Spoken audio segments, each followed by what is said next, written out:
नमस्कार। World news में आज अमेरिका और ईरान के नरम पड़े सुर। ईरान अपने परमाणु कार्यक्रम को लेकर अमेरिका से बातचीत को तैयार हो गया है।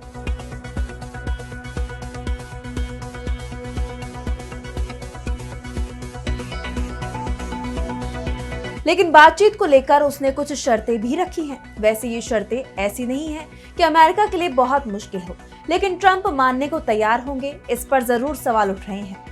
ईरान बातचीत को तैयार है तो इजराइल जंग की बात कर रहा है। ऐसे में सीजफायर कब तक टिकेगा, इस पर सवाल उठ रहे हैं। तो परमाणु कार्यक्रम पर ईरान से बातचीत होगी या जंग, इस पर हम करेंगे विस्तार से चर्चा। लेकिन आइए जरा उन खबरों को भी देख लें जिन पर आगे होगी बात। यूक्रेन और रूस के बीच सीजफायर के मुद्दे पर हुई बातचीत। कुआलालंपुर में अमेरिका और रूस के विदेश मंत्रियों के बीच हुई बैठक। अमेरिकी विदेश मंत्री बोले, बातचीत अच्छी रही, ट्रंप को बताएंगे। डोनाल्ड ट्रंप को लगा झटका। अमेरिका की कोर्ट ने नागरिकता से जुड़े ट्रंप के आदेश पर लगाई रोक। हमास और इजराइल के बीच जल्दी हो सकता है सीजफायर। नेतन्याहू भी पूर्ण युद्ध विराम के लिए हुए तैयार, लेकिन शर्तों को लेकर अटकी हुई है बात। और चलते चलते में देखेंगे सूर्यमंडल में आकाशगंगा के दूसरे हिस्से से आए अनजान मेहमान को। स्पीड 2 लाख किलोमीटर प्रति घंटा। सूर्य की ग्रेविटी का भी नहीं है असर। इन सभी खबरों पर हम विस्तार से करेंगे बात, लेकिन पहले एक नजर हेडलाइंस पर।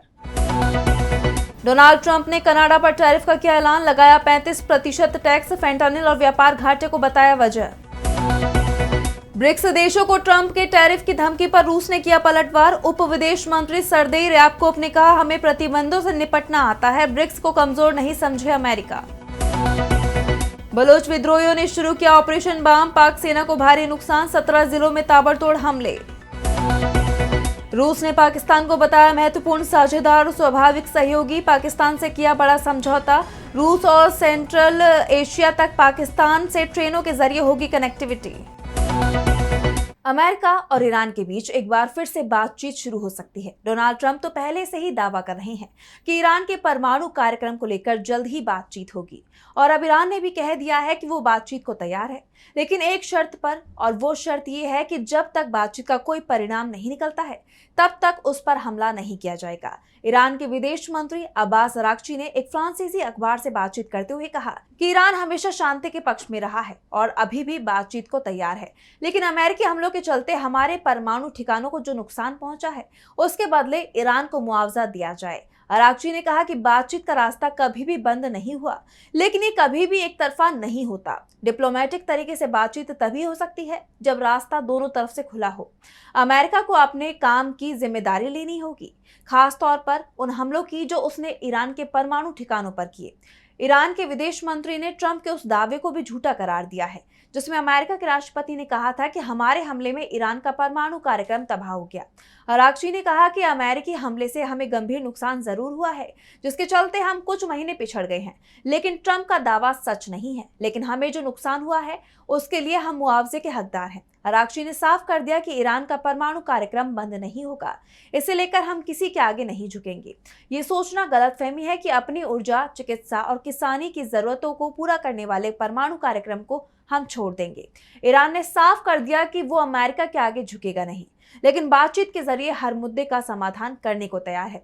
शर्त इतनी है कि बातचीत हो तो जंग नहीं हो, और अगर जंग होनी है तो फिर बातचीत का नाटक नहीं होना चाहिए, जिस तरह से इजराइल के बयान सामने आ रहे हैं। दरअसल ट्रंप ईरान के साथ बातचीत की इच्छा जाहिर कर रहे हैं, तो दूसरी तरफ इजराइल जंग की तैयारी में जुटा हुआ दिखाई दे रहा है। नेतन्याहू के रक्षा मंत्री इजराइल काट्स ने कहा कि अगर हमें ईरान पर हमला करना पड़ा तो हम और भी ज्यादा ताकत से प्रहार करेंगे। अगर तेहरान से हमें धमकी मिलती है तो हम हमला करने से पीछे नहीं हटेंगे। काट्स ने यह भी साफ कर दिया कि उनके टारगेट पर खामेनेई है, यानी इजराइल खामेनेई की जान लेने की कोशिश में जुटा हुआ है। ऐसे में ये तय माना जा रहा है कि ईरान और इजराइल के बीच एक छोटी सी घटना सीजफायर टूटने का बड़ा कारण बन सकती है, क्योंकि दोनों ही देशों के बीच सीजफायर तो हो गया है, लेकिन टकराव बढ़ता दिखाई दे रहा है। और अब बात रूस और यूक्रेन जंग की। रूस और यूक्रेन के बीच जंग तेज हो चुकी है। रूस ने यूक्रेन की राजधानी कीव पर एक बार फिर जोरदार हमला किया है।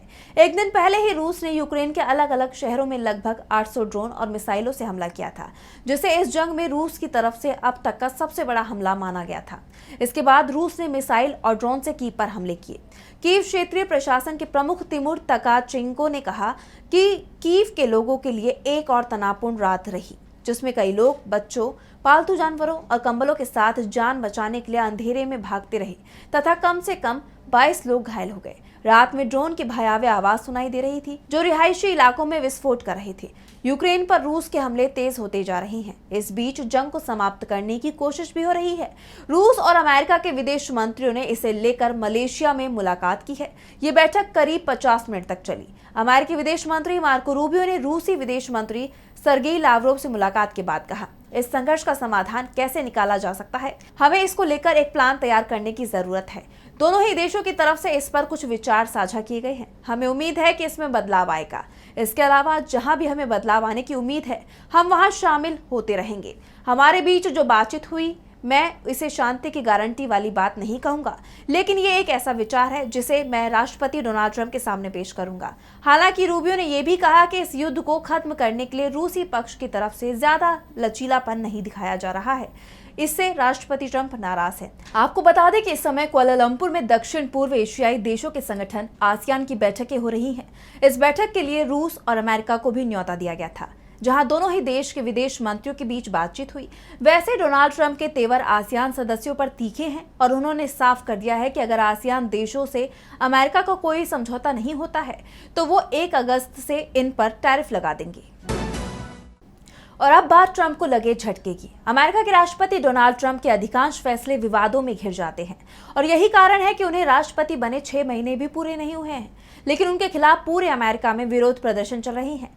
कोर्ट की तरफ से भी सरकार के तमाम फैसलों पर सवाल उठाए जा रहे हैं और अब ट्रंप के एक और फैसले पर कोर्ट ने रोक लगा दी है। अमेरिका के न्यू हैम्पशायर में एक संघीय जज ने राष्ट्रपति डोनाल्ड ट्रंप के उस आदेश पर रोक लगा दी जिसके तहत अमेरिका में जन्म लेने वाले कुछ बच्चों को नागरिकता देने से मना किया गया था। जज जोसेफ ला प्लांते ने ये रोक, जिसे कानूनी भाषा में प्रारंभिक निषेधाज्ञा कहा जाता है, लगाते हुए कहा कि यह आदेश असंवैधानिक है और इससे बच्चों को गंभीर नुकसान हो सकता है। नागरिकता सबसे बड़ा अधिकार है। दरअसल डोनाल्ड ट्रंप ने राष्ट्रपति पद संभालते ही अपने शुरुआती आदेश में नागरिकता से जुड़े नियम में बड़े बदलाव कर दिए थे। इस आदेश में कहा गया था कि जो बच्चे अवैध प्रवासियों या अस्थायी वीजा पर आए लोगों के यहाँ जन्म लेते हैं, उन्हें अमेरिकी नागरिकता नहीं दी जाएगी। न्यू हैम्पशायर कोर्ट का ये फैसला इसलिए सबसे ज्यादा चर्चाओं में है क्योंकि हाल ही में अमेरिका की सुप्रीम कोर्ट ने आदेश दिया था कि देश की निचली अदालतें राष्ट्रपति के उन आदेशों पर जो पूरे देश में लागू होते हों उन पर रोक लगाने से बचे। लेकिन न्यू हैम्पशायर कोर्ट के जज लाप्लांते ने ट्रंप के नागरिकता से जुड़े आदेश को असंवैधानिक बताते हुए उस पर रोक लगा दी। हालांकि ये रोक सिर्फ ट्रंप के कानून से प्रभावित होने वाले बच्चों पर लगाई गई है, उनके माता पिता पर नहीं। इस मामले में चली सुनवाई के दौरान सरकार ने अदालत में तर्क दिया कि अमेरिका के संविधान का 14वां संशोधन जो कहता है कि जो भी व्यक्ति अमेरिका में जन्मा है और यहाँ के अधिकार क्षेत्र में आता है वो नागरिक है, वो अवैध प्रवासियों के बच्चों पर लागू नहीं होता। सरकार ने यह भी कहा कि नागरिकता की ये व्यवस्था अवैध प्रवास को बढ़ावा देती है और देश की सुरक्षा व अर्थव्यवस्था के लिए संकट पैदा कर रही है। लेकिन जज ला प्लांते ने कहा कि ये तर्क कमजोर है और मानने लायक नहीं है। प्लांते ने सरकार की उस दलील को भी माना जिसमें कहा गया है कि सिर्फ न्यू हैम्पशायर के लिए हो, पूरे देश के लिए नहीं हो। जज ने साफ कर दिया कि उनका यह आदेश पूरे देश में लागू होगा। इसे ट्रंप के लिए बड़ा झटका माना जा रहा है। अब बात इजराइल और हमास जंग की। ईरान से जंग में सीज फायर कर इजराइल राहत की बड़ी सांस ले रहा था क्योंकि वो बड़ी मुसीबत से निकल आया था, लेकिन उसकी मुसीबत गजा में कम होती नहीं दिख रही है क्योंकि हमास की तरफ से लगातार इजरायली आर्मी पर हमले किए जा रहे हैं। वैसे तो गजा के 65% हिस्से को इजराइल ने मलबे में बदल दिया है, लेकिन इस मलबे के ढेर में से हमास के सदस्य निकल रही हैं।